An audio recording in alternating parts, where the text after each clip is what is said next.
আপন হতে বাইরে সকলকে সুস্বাগতম, আন্তরিক শ্রদ্ধা ও ভালোবাসা জানাই। স্বপ্নে দেবতা ও সাধুর দর্শন হলে কি হয়? স্বামী ভূতেশানন্দজি বলেছেন এমন এক কথা যা অবাক করার মতো। এখন স্বপ্ন সম্বন্ধে আমরা সবাই জানি স্বপ্ন কি। স্বপ্ন মানুষের একটা মানসিক অবস্থা, যা ঘুমন্ত অবস্থায় দেখি, কাল্পনিকভাবে যা অনুভব করি ঘুমন্ত অবস্থায়। আবার সেই স্বপ্ন অনেক সময় অনেক কল্পনাও হয়, কোনো দৈবাদেশও হতে পারে, দেবতা বা দেবতাসম সাধুর দর্শনও হতে পারে, কিংবা কোনো ভয়ের, কোনো আকাঙ্ক্ষার, কোনো ইচ্ছার, কোনো মর্মান্তিক সাহসিক কোনো বিষয় বিভিন্ন ধরনের হতে পারে। এখন আমরা বেশিরভাগ সময় দিনের বেলা চিন্তা করি, তাই আনকনশাস বা অবচেতন মনে স্থান পায়, যেটা বেশিরভাগ চিন্তা করি, এবং ঘুমের মধ্যে স্বপ্নের আকারে তা প্রতিফলিত হয়। সুতরাং অনেকেই যারা আধ্যাত্মিক পথে রয়েছেন তারা তো বেশিরভাগ সময় দেবতা, সাধু অর্থাৎ সৎ সত্তা নিয়ে চিন্তা করে। তাই অনেক সময় তারা বলেন স্বপ্নে সাধু দেবতার দর্শন পাই।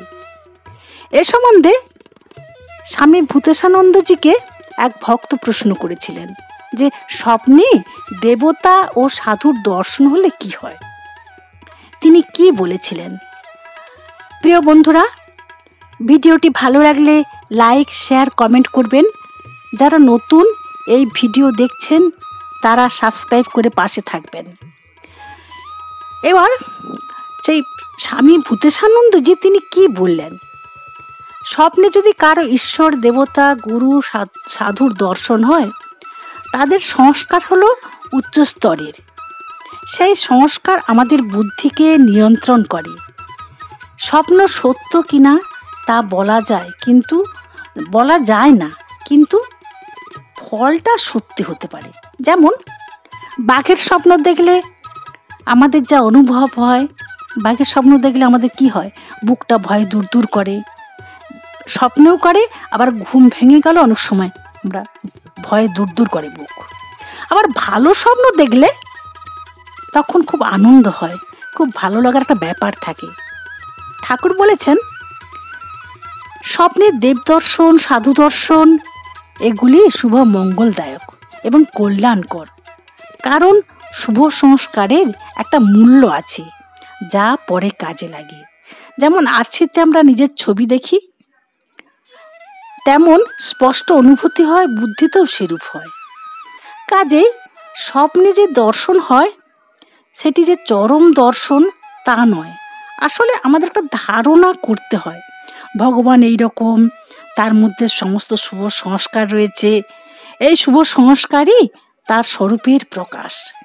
পূর্ণ শুদ্ধ মন হয় যখন, তখন ভগবান দর্শন হয়। শুদ্ধ মন, শুদ্ধ বুদ্ধি, শুদ্ধ আত্মা এক, অর্থাৎ যখন কোনো সংশয় থাকে না, নিশ্চিতভাবে তত্ত্বকে ধারণা করতে পারি, তখনই সব এক হয়, তখনই তার দর্শন হয়।